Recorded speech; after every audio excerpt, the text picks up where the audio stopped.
Right now, you're listening to Fireside Chats. This show is brought to you by and is recorded at IM Studios in Brantford, Ontario. And I'm your host, Jamie Prokop. We have in the studio today Mr. Maury Blair from Breakthrough Ministries. Well, I was upstairs in the boys' bedroom one time. He came home drunk and he was in a total rage. He was storming up those stairs, cursing and swearing, and all I could do was stand by the window. One of my brothers was with me. He roared into that bedroom and he said, "I've had it.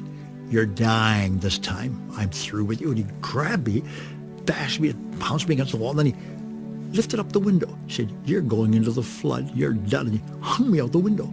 I'm hanging out and my brother's screaming at him, "No, Dad, you'll kill him, you'll kill him." And I'm hanging out that window. And I remember thinking, drop me. I'll hit the ground, I'll into the river, and I'll be dead, I'll be gone. That'll be better for me. And I'm hanging out there thinking that, and then all of a sudden I heard a voice. I'm looking into his snarling face, and just behind him I could see my little mom come into the room. And I heard these words, "Cyrus, in the name of Jesus, bring that boy in and put him down." And I saw something on his face I wouldn't have thought was possible. Fear filled his face. He was in charge. He was a war veteran, hero in the community. He brought me in, and he sat me down, and he hung his head like a whipped dog and walked quietly out of the room. And I'm lying there on the floor, gasping in horror, and I'm thinking, he was afraid. I guess I should have been thinking like, wow, was that ever close? But no, he was afraid. He was afraid of Jesus. And I believe that God spared my life for the reasons he's got me in this world. And I look back now and think, wow, how many times over the years I can find places where God intervened. Jamie, when I was up in that bedroom, I could look out the window and I could see a big tree right out in the back.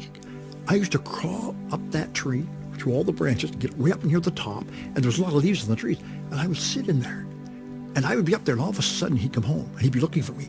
I'd see him come out the back, and he's looking up and down the riverbank, thinking, I got to be out of somewhere, and I'm up the tree.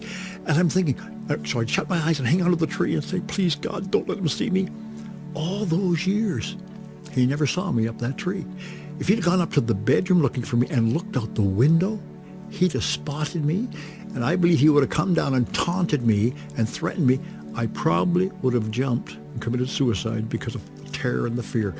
But I believe that God put blinders on him and didn't let him do it because he had a plan for my life, and I'm so thankful for that today. You're listening to Fireside Chats with Jamie Prokop at IM Recording Studios here in Brantford, Ontario. My guest today, Maury Blair from Breakthrough Ministries.